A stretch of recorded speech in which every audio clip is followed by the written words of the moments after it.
अस्सलाम वालेकुम और खुशामदीद हमारे आज के इस खास सेशन में। आज हम बचपन के उस ब्लूप्रिंट को खोलने जा रहे हैं, वो बुनियाद जिस पर एक बच्चे की पूरी जिंदगी की इमारत खड़ी होती है। तो चलें इस दिलचस्प सफ़र का आगाज करते हैं और ये समझना हर उस इंसान के लिए ज़रूरी है जो बच्चों की बेहतर परवरिश करना चाहता है, ख़ास तौर पर हमारे होने वाले असातिज़ा के लिए। तो सबसे बड़ा सवाल, वो क्या चीज़ है जो एक बच्चे की शख्सियत को असल में बनाती है? क्या वो सलाहियतें जो उसे पैदाइशी तौर पर मिलती हैं, या फिर वो दुनिया, वो माहौल जिसमें वो बड़ा होता है?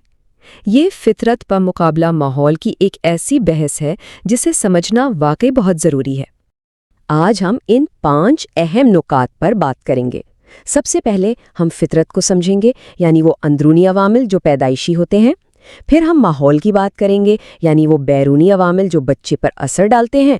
उसके बाद हम फितरत और माहौल की इस मशहूर बहस को देखेंगे। फिर ख़ास तौर पर महाटेट इम्तिहान के लिए कुछ अहम टिप्स पर बात करेंगे और आखिर में एक उस्ताद की हैसियत से हमारी जिम्मेदारियां क्या हैं, इस पर गौर करेंगे।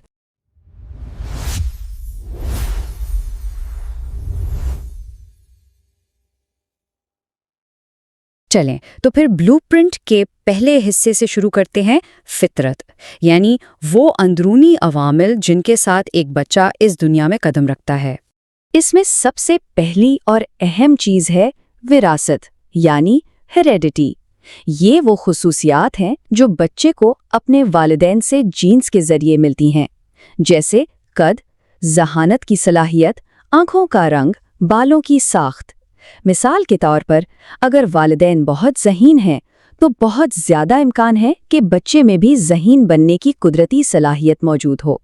मशहूर माहिर फ्रांसिस गैल्टन इसी बात पर बहुत जोर देते थे। उनका मानना था कि हमारी नशोनुमा में विरासत का किरदार सबसे अहम यानी कलीदी है। ये नाम और इनका नज़रिया याद रखिएगा, क्योंकि इम्तिहान में अक्सर ऐसे सवालात आते हैं कि किस माहिर ने कौन सा नज़रिया पेश किया था। दूसरा अहम अंदरूनी फैक्टर है पुख्तगी या मैचुरेशन। ये एक कुदरती बायोलॉजिकल प्रोसेस है। वक्त के साथ साथ बच्चे का जिस्मानी और ज़हनी तौर पर बढ़ना, यही अमल बच्चे की सीखने की सलाहियत और ज़हानत पर सीधा सीधा असर डालता है। और आर्नल्ड गैसल वो माहिर हैं जिन्होंने इस अंसर पर बहुत ज़्यादा जोर दिया है। अच्छा, तो ये तो हो गए अंदरूनी अवामिल। अब बात करते हैं ब्लूप्रिंट के दूसरे और बहुत ही अहम हिस्से की, यानी माहौल। बिल्कुल, अब हम देखेंगे कि पैदाइश के बाद की दुनिया एक बच्चे की शख्सियत पर कैसे असरअंदाज होती है। देखें, माहौल में हर वो बैरूनी चीज़ शामिल है जो बच्चे पे असर डालती है। इसका ख़ानदान, स्कूल, इसके दोस्त, मुआशरा और यहाँ तक कि उसकी सकाफत। माहिर नफ्सियात जॉन बी वॉटसन तो माहौल को इतना अहम मानते थे कि उन्होंने कहा था कि मुझे कोई भी बच्चा दे दो, मैं उसे कुछ भी बना सकता हूँ। सोचें, एक मोहब्बत भरा और हौसला अफजा ख़ानदान बच्चे के एतमाद को कहाँ से कहाँ पहुँचा सकता है। माहौल के 2 और बहुत अहम हिस्से हैं, ग़िज़ाइयत और सेहत। अच्छी और मुतवाज़न ग़िज़ा बच्चे के दिमाग और जिस्म की बेहतरीन नशोनुमा के लिए लाजमी है। वहीं दूसरी तरफ अगर बच्चे की सेहत ठीक नहीं रहती, वो बार बार बीमार पड़ता है या कोई जिस्मानी मौजूरी है, तो उसका सीखने का अमल सुस्त हो सकता है। वालिदैन की परवरिश का अंदाज, ये भी माहौल का एक बहुत बड़ा हिस्सा है। इसमें 3 अहम अंदाज हैं। एक है ऑथोरिटेटिव, जिसे बेहतरीन समझा जाता है। इसमें वालिदैन उसूल भी बनाते हैं और बच्चों की बात भी सुनते हैं। दूसरा है ऑथोरिटेरियन, जहां सिर्फ सख्त उसूल होते हैं, कोई लचक नहीं होती। और तीसरा है परमिसिव, जहां बहुत ज़्यादा छूट दी जाती है। परवरिश का यही अंदाज बच्चे के जज्बाती इस्तेहकाम और खुद एतमादी पर बहुत गहरा असर डालता है। अच्छा, एक सवाल है सबके लिए। आपके ख्याल में आज की दुनिया में वालिदैन का कौन सा अंदाज सबसे ज़्यादा मौसर है? अपना जवाब नीचे कमेंट बॉक्स में ज़रूर लिखिएगा। हम आपके जवाबात का इंतज़ार करेंगे।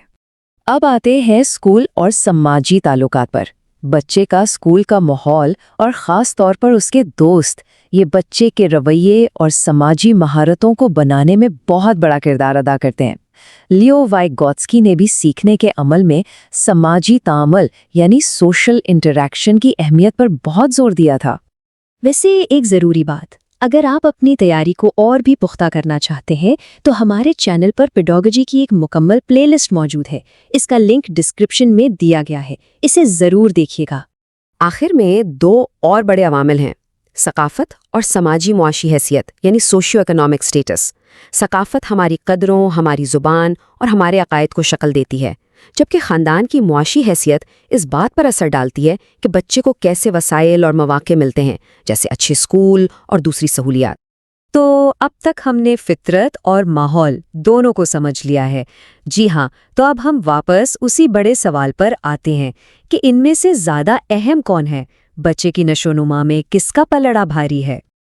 دیکھیں، پرانے وقتوں میں اس پر بہت بحث ہوتی تھی۔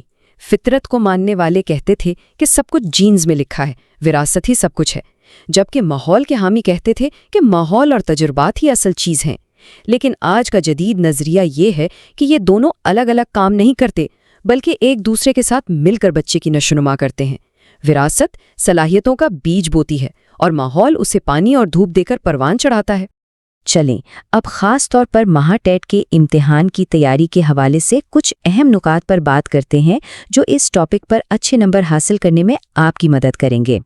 سب سے پہلے تو یہ یاد رکھیں کہ وراثت اور ماحول کا ملاپ ہی سب سے اہم کانسیپٹ ہے۔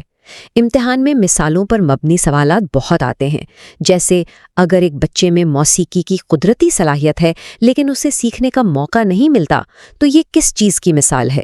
اس کے علاوہ کون سے ماہر نے کیا نظریہ دیا، یہ ملانے والے سوالات کی بھی تیاری کریں۔ اور آخر میں یہ سمجھنا ضروری ہے کہ ہر فیکٹر نشو-و-نما پر کیسے اثر ڈالتا ہے۔ آپ کی تیاری کو مزید بہتر بنانے کے لیے ہم نے اس ٹاپک کے اہم نوٹس PDF فارمیٹ میں اور ایک پریکٹس کوئز بھی تیار کی ہے۔ ان دونوں کا لنک ڈسکرپشن میں موجود ہے۔ یہ آپ کی تیاری میں بہت مددگار ثابت ہوں گے، انہیں ضرور چیک کریں۔ اگر آپ کو یہ سیشن مددگار لگ رہا ہے تو پلیز اسے لائک کریں، اپنے دوستوں کے ساتھ شیئر کریں اور ہمارے YouTube چینل ارشاد وانورڈ کو سبسکرائب کرنا نہ بھولیں۔ اور اب ہم اپنے آخری اور سب سے اہم حصے کی طرف بڑھتے ہیں، ایک استاد کی ذمہ داری۔ آخر یہ ساری معلومات جاننا ایک استاد کے لیے کیوں ضروری ہے؟ ایک استاد کے لیے یہ سمجھنا بہت ضروری ہے کہ ہر بچہ منفرد ہے، ہر بچہ الگ ہے، کوئی دو بچے ایک جیسے نہیں ہوتے۔ ان تمام عوامل کو سمجھ کر ہی ایک استاد ہر بچے کی انفرادی ضروریات کو پورا کر سکتا ہے، اس کی طاقتوں کو نکھار سکتا ہے اور اس کی کمزوریوں میں اس کی مدد کر سکتا ہے، اور اسی طرح کلاس میں ایک مثبت اور متوازن سیکھنے کا ماحول بنا سکتا ہے۔ تو ایک مستقبل کے استاد کی حیثیت سے آپ اپنی کلاس روم میں ہر بچے کی مدد کے لیے اس بلو پرنٹ کا استعمال کیسے کریں گے؟ اس پر ضرور سوچیے گا، کیونکہ ایک اچھا استاد وہی ہے جو ہر بچے کو اس کے اپنے رنگ میں کھلنے کا موقع دیتا ہے۔ ہمارے ساتھ جڑے رہنے کے لیے آپ کا بہت بہت شکریہ۔ اس طرح کے مزید معلوماتی سیشنز کے لیے ارشاد وانورڈ کو لائک، شیئر اور سبسکرائب کرنا نہ بھولیں۔ ملتے ہیں اگلے سیشن میں۔ اللہ حافظ۔